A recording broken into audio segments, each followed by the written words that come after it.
আমের খোসা ফেলে দিচ্ছেন? আপনি জানেন না এই ছোট্ট খোসাটাই আপনার সংসারে হাজার হাজার টাকা বাঁচিয়ে দিতে পারে। প্রতিদিন আমরা কম বেশি আম খেয়ে খোসা ফেলে দিই। কিন্তু এই খোসার মধ্যে লুকিয়ে রয়েছে গোপন এক টিপস, যা জানলে আপনি কখনোই আমের খোসা ফেলে দিতে চাইবেন না। ভাবুন তো, যে জিনিসটা আপনি ফেলে দিচ্ছেন সেটাই যদি আপনার ১ বছরের সংসার খরচ কমিয়ে দেয়, তাহলে অবিশ্বাস্য লাগছে? তাহলে এই ভিডিওটা শেষ পর্যন্ত দেখুন, কারণ আজ আমি দেখাবো কিভাবে আমের খোসা দিয়েই আপনি সহজেই টাকা সেভ করতে পারেন। ফেলে না দিয়ে কাজে লাগান, টাকা বাঁচান। আমি যদি আমের খোসা দিয়ে টাকা বাঁচাতে পারি, তাহলে আপনিও পারবেন। হ্যালো এভরিওয়ান, আসসালামু আলাইকুম। Welcome back to my channel. Welcome করছি আরও একটা রেসিপি দেখার জন্য। চলুন তাহলে আর কথা না বাড়িয়ে মূল রেসিপিতে চলে যাই। এইখানে আমি বেশ কয়েকটা আমের খোসা নিয়েছি, আর খোসার মধ্যে আমি নর্মাল পানি দিয়ে দিলাম, আর পানির সাথে মিশিয়ে দিলাম 2 চা চামচ ভিনেগার। এতে করে আমের খোসার মধ্যে যে তেতো তেতো কষকষ একটা ভাব আছে সেটা কেটে যাবে। আমের খোসাগুলো ভিনেগারের পানিতে 5 মিনিটের মতো রেস্টে রেখে দিতে হবে। এরপর পানি ঝরিয়ে খুব ভালো করে 2 বার করে ধুয়ে নিতে হবে। তো আমের খোসা থেকে পানি ঝরিয়ে নিয়ে তারপর ফিরে এসেছি। এদিকে একটা মিক্সিং জার নিয়ে নিচ্ছি, আর এই জারের মধ্যে আমি সম্পূর্ণ খোসাটা দিয়ে দেব। সম্পূর্ণ খোসা দিয়ে তারপর ফিরে আসলাম। এবার আমি এইখানে দিয়ে দিচ্ছি বেশ কিছুটা পানি। এবার দিয়ে দিচ্ছি আমি 2 টুকরো লেবু। লেবুটার আমি মাঝখান থেকে বীজগুলো বের করে দিয়েছি। এবার আমি মিক্সিতে পেস্ট করে নিচ্ছি। দেখেই বুঝতে পারছেন আমাদের স্মুথ একটা পেস্ট কিন্তু তৈরি হয়ে গেছে। এবার আমি চলে যাচ্ছি পরবর্তী স্টেপে। চুলায় একটা কড়া বসিয়ে দিচ্ছি, আর এই কড়ার মধ্যে আমি আমের পেস্টটা দিয়ে দিব। সম্পূর্ণ আমের মিশ্রণটা ঢেলে নিয়ে তারপর ফিরে আসলাম। এবার আমি খুন্তি দিয়ে খুব ভালো করে আমের পেস্টটা নাড়তে থাকব। আমের মিশ্রণটা যাতে কোনোভাবে কড়াতে লেগে না যায় সেদিকে অবশ্যই খেয়াল রাখতে হবে। তো একটু পর পর ঠিক এইভাবে নেড়েচেড়ে রান্না করতে হবে কিছুক্ষণ। এরপর এইখানে আমি অ্যাড করে দেব কিছু শুকনো মশলা। প্রথমে দিয়ে দিচ্ছি আমি 1/2 চা চামচ হলুদ গুঁড়া, সেই সাথে দিয়ে দিচ্ছি আমি 1/2 চা চামচ লঙ্কা গুঁড়া। ঝালের পরিমাণ আপনারা চাইলে একটু বাড়িয়ে বা কমিয়ে নিতে পারেন। এবার আমি খুব ভালো করে হলুদ ও লঙ্কাটা মিশিয়ে নিচ্ছি। কিছুক্ষণ মিশিয়ে নিয়ে দিয়ে দিচ্ছি আমি 1/2 চা চামচ লবণ। লবণটা দিয়ে আবারও আমি নেড়েচেড়ে খুব ভালো করে মিলিয়ে দিচ্ছি। অনবরত একটু পর পর নেড়ে দিতে হবে, যাতে করে কড়াতে লেগে না যায়। তো কিছুক্ষণ নেড়েচেড়ে মিশিয়ে এর মধ্যে আমি দিয়ে দিচ্ছি 1 কাপ চিনি। চিনিটা দিয়ে আমি আবারও নেড়েচেড়ে খুব ভালো করে মিলিয়ে দিব। কিছুক্ষণের মধ্যে দেখতে পাবেন চিনি থেকে রস ছাড়তে শুরু করে দিয়েছে। আমাদের আমের মিশ্রণটা আগের তুলনায় কিছুটা লিকুইড হয়ে গেছে।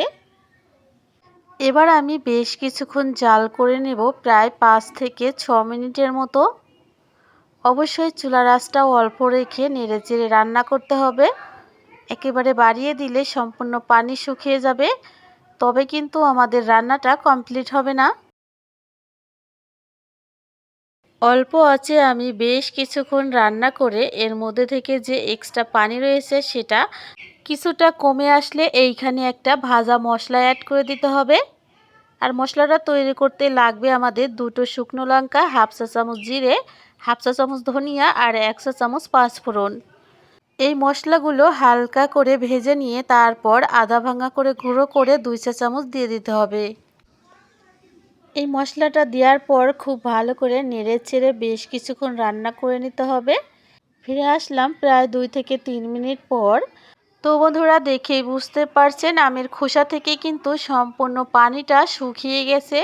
হালকা হালকা একটু রস রস ভাব রয়েছে।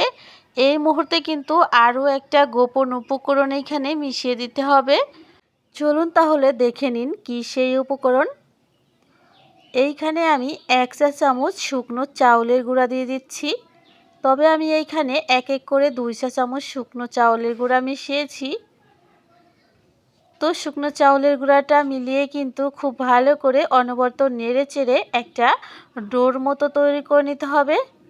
একেবারে নাড়া থামানো যাবে না, দেখেই বুঝতে পারছেন, না হলে কিন্তু দলা বেঁধে যেতে পারে।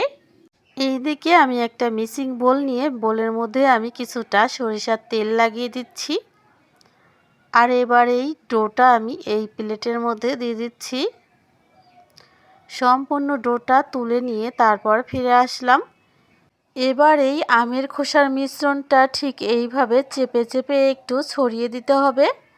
এই কাজটা অবশ্যই গরম থাকা অবস্থায় করতে হবে, ঠান্ডা হয়ে গেলে কিন্তু হবে না। তো সম্পূর্ণ মিশ্রণটা ঠিক এইভাবে সাজিয়ে সামান্য চিলি ফ্লেক্স ছড়িয়ে দিয়ে তারপর আমি আটকে দিলাম। এবার মিশ্রণটা ঠান্ডা করে নিয়ে তারপর ফিরে আসলাম। তো ঠান্ডা হয়ে গেছে। এবার আমি এই মিশ্রণটা একটা চাকুর সাহায্যে লম্বালম্বি দাগ করে কেটে নিচ্ছি।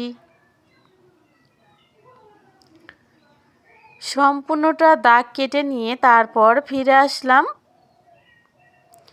এবার আমি অন্যদিকে দাগ কেটে নেব মাঝ বরাবর। এতে করে আমাদের এই আমের খোসার সন্দেশটা দেখতে খুবই সুন্দর হবে। ঠিক এইভাবে কেটে নিতে হবে। তো বন্ধুরা, দেখেই বুঝতে পারলেন কতটা সহজে আপনারা শুধুমাত্র আমের খোসা দিয়ে আমের খোসার সন্দেশ তৈরি করে নিতে পারেন। আর এটা দেখতে যেমন লোভনীয়, খেতেও কিন্তু খুবই সুস্বাদু। সম্পূর্ণ খোসার সন্দেশটা কেটে নিয়ে তারপর ফিরে আসলাম। সম্পূর্ণটা আমি এমনভাবে কেটেছি যাতে করে সন্দেশগুলো দেখতে খুবই মাশাআল্লাহ হয়। এক এক করে আমি সবগুলো সন্দেশের পিস আলাদা করে নিচ্ছি। দেখেই বুঝতে পারছেন দেখতে কতটা লোভনীয় হয়েছে। আর দেখতে যেমন লোভনীয়, খেতেও কিন্তু খুবই সুস্বাদু। টক ঝাল মিষ্টি এই সন্দেশটা একবার হলেও বাড়িতে ট্রাই করে কমেন্ট করে জানাতে ভুলবেন না কেমন লেগেছে এই রেসিপিটি। আজ এ পর্যন্তই, দেখা হবে পরবর্তী পর্বে। সেই পর্যন্ত ভালো থাকবেন, আমার জন্য দোয়া করবেন। এখানেই বিদায় নিচ্ছি। আল্লাহ হাফেজ। আসসালামু আলাইকুম।